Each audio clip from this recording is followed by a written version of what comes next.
The government have just announced plans to double the time for ILR, and they have just outlined new conditions migrants have to meet to be considered for indefinite leave to remain. So let's go straight into the details of all of this and more. My name is Tochi. Welcome to my channel. Please like this video, give it a thumbs up as you're watching so YouTube can recommend it to more people. Kindly share it to everyone that needs to hear this, and to all my returning subscribers, you guys are amazing.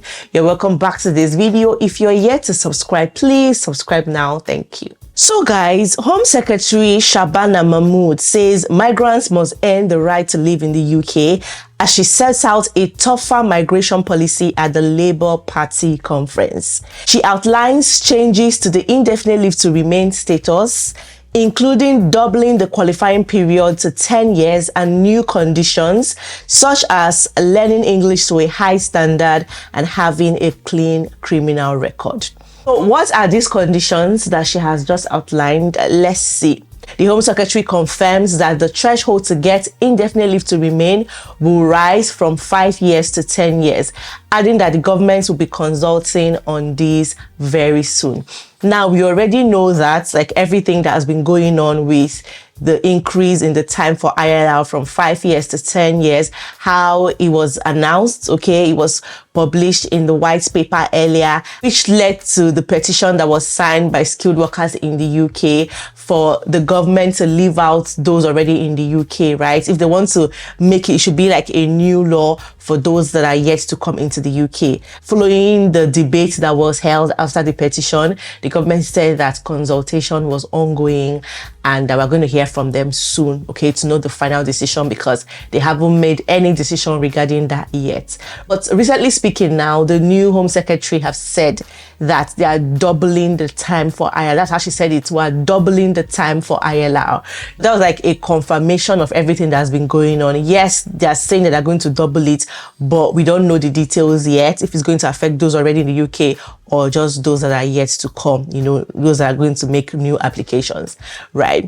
But there were other things that she said. She said that there's going to be new conditions that those hoping to get indefinite leave to remain will need to meet, okay, including being in work, making national insurance contributions, not taking a penny in benefits, learning English to a good standard, not having a criminal record, and volunteering to a local cause, okay? And that time spent in this country alone is not enough, she adds. Just like my parents, just like her parents, you must earn the right to live in this country for good. Right? Let's read more on this so that we can analyze and take all those conditions and see one after the other, right? So she has said that migrants have to prove that they are contributing to the society to earn the right to remain in the UK. Now, how do they want to prove those that are contributing and those that are not contributing? And by contributing, what do they really mean? Because I know that a lot of people, migrants who are working, especially those on work visas, are contributing. So, because so long as you're working, you're definitely paying your tax. And by doing that, you're contributing. And if you have a business as well, you're also going to be paying your tax. So who are those exactly that are not contributing to the society? Or are they people they consider that are contributing more than some others? You know, I really don't understand how they plan to do this, because they've been hammering on this contributing for a very long time now. Now, in her speech, right, she said that legal migrants will have to learn English to a high standard. Okay, now, learning English to a high standard, what does that even mean? Because currently, legal migrants show proof of English language before they can even come into the UK, especially for those coming in on a skilled worker visa. When at the point of applying for your ILR, you have to show proof of English language. So which other showing proof to a high, these are the ones to increase the standard of English language. The one that we have showed so far, we've been showing is not enough, okay? Because legal migrants here are people that are coming to work or study, and are people that have shown that they speak English and understand English very well, because the criteria, the conditions you have to even meet before you can come in to study in the UK or before you can come in to work in the UK, you guys know how high these criteria are. So for anybody who is able to meet them, it shows that to an extent you can speak and understand English language. So what other proof of English language are we talking about here? You also would have to have a clean criminal record, which is normal, because in fact there's no form that you're filling in the UK, from visa application to visa renewal to ILR. There's no form that you want to fill that they will not ask you if you have any criminal record and and everything. So it's really in almost all the forms you have to fill. It's all, like, among all the conditions you have to meet for various things at different points. So this is not really new. And then you also have to volunteer in the community to be granted permanent settlement status. Okay, this one is actually new though, but yeah. And then she also mentioned that you must prove that you're not claiming benefits. But that's the normal thing. A lot of legal migrants don't claim benefits, right? In fact, it's clearly written on your visa, no recourse to public funds. Normally, we're not entitled to benefits, nothing. So that is not even new. So this is what it has always been, right? And then when you talk about contributing national insurance, people pay their taxes. Migrants are working, both main applicants, even dependents. Okay, those on dependent visas, except they want to now say, okay, there is an amount of money you have to earn, or there's an amount of money you have to contribute to be categorized as someone who is, or to be seen as somebody who is contributing.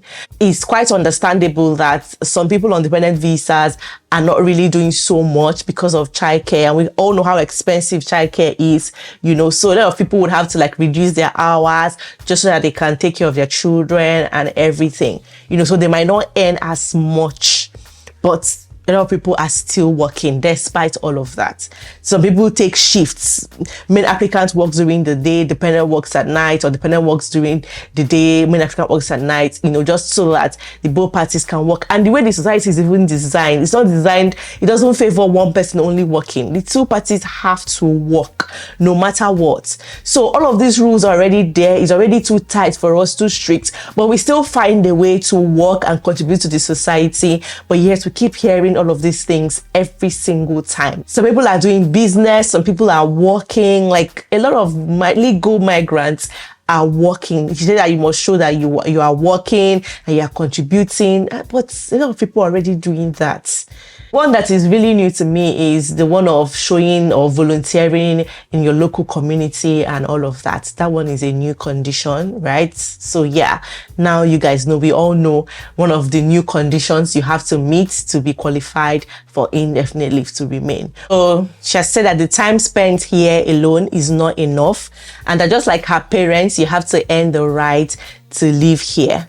Right, so earning the rights is now by meeting all the conditions that have been listed here before you can qualify to apply for ILR. So, but I really don't understand why everybody is just so interested in this indefinite leave to remain, because this is coming just after Reform UK came out to say a lot of things about ILR, how they want to eradicate ILR, how they want to stop it, so that you have to keep renewing visas and everything, right?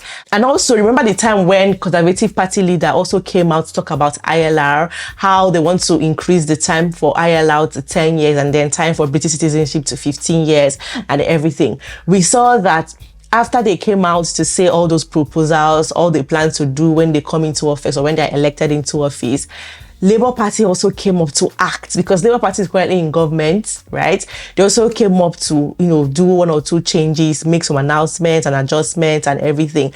And now Reform UK have also said something about ILR again. In fact, Reform UK's own is even worse. Why Conservative Party and Labour Party are proposing extension, Reform UK is saying that they're not talking about extension, they're talking about scrapping it totally. That they're not giving migrants ILR. You have to continue being on a particular kind of visa. You have to keep renewing that visa and everything. So after Reform UK have come up to say that, we're now hearing this from the Labour Party, and I don't understand why. It looks like, migrants are now the ones that these people are using to play politics, because I don't understand exactly what the offense of legal migrants is.